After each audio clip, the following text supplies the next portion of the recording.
दोस्तों, आप देख रहे हैं सिनेमा हॉल और मैं अजय ब्रह्मात्मज। आज मैं 14 फेरे का रिव्यू करूंगा।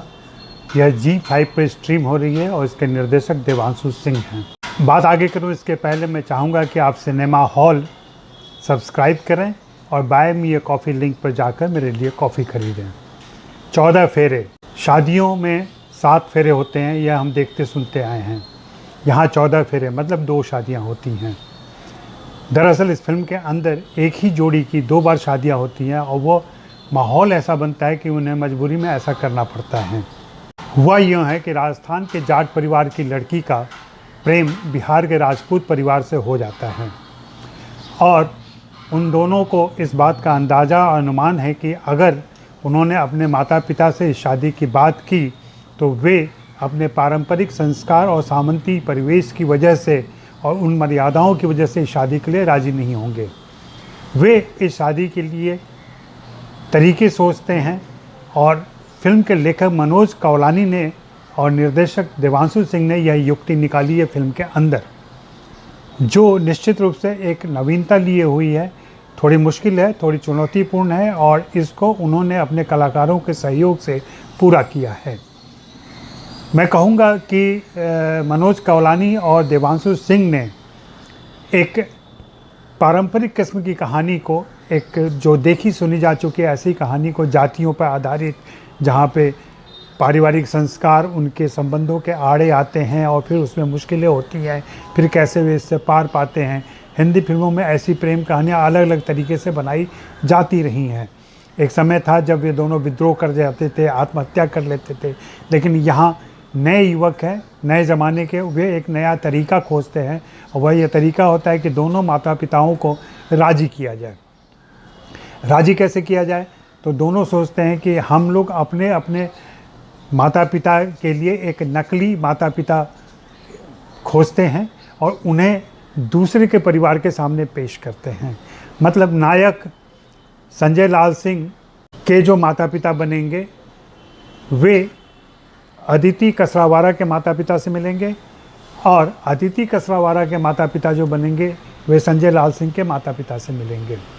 इसे निभाने के लिए वे अपने थिएटर के बैकग्राउंड के 2 कलाकारों को राज़ी कर लेते हैं। वे दोनों राज़ी हो जाते हैं और फिर ये पूरी कहानी एक प्रपंच रचती है, एक स्वांग रचती है। इस स्वांग की ही कहानी देवांशु सिंह ने कही है और रोचक तरीके से कही है। फिल्म के क्लाइमैक्स में थोड़ी समस्या है क्योंकि इतने सारे चरित्र आ गए हैं कि कुछ चरित्र निर्वाह में भूल जाते हैं या उनकी याद नहीं रहती है। हाँ, मैं 2 बातों के लिए बहुत तारीफ़ करूँगा देवांशु सिंह की। एक तो वेशभूषा, दूसरे परिवेश, और परिवेश के अंतर्गत ही उसकी भाषा।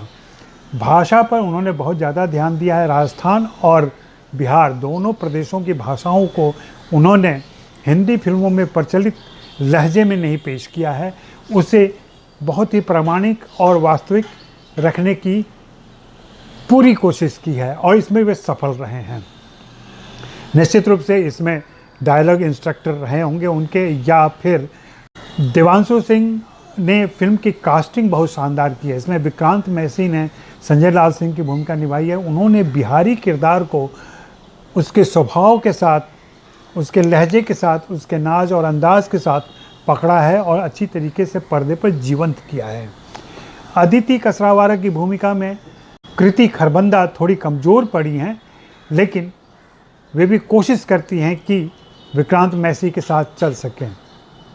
इस फिल्म में 3 किरदार बहुत ही धारदार तरीके से और ज़ोरदार तरीके से पर्दे पर आए हैं। एक तो विनीत कुमार जो पिता बने हैं संजय लाल सिंह के, और उनकी माता यामिनी दास। इनके अलावा उनके छोटे भाई की भूमिका में प्रियांशु सिंह ने भी बहुत ही सटीक अभिनय किया है, उनकी भी तारीफ़ होनी चाहिए। और हाँ, 2 और किरदार हैं जो जमील खान और हिना खान ने निभाए हैं और उन्होंने नकली माँ बाप के किरदारों को पेश किया है। इस फिल्म में एक पारिवारिक कहानी हास्यास्पद स्थितियों में रखी गई है और उसको बगैर फिसले हुए या फुहड़ हुए देवांशु सिंह ने पर्दे पर उतारा है।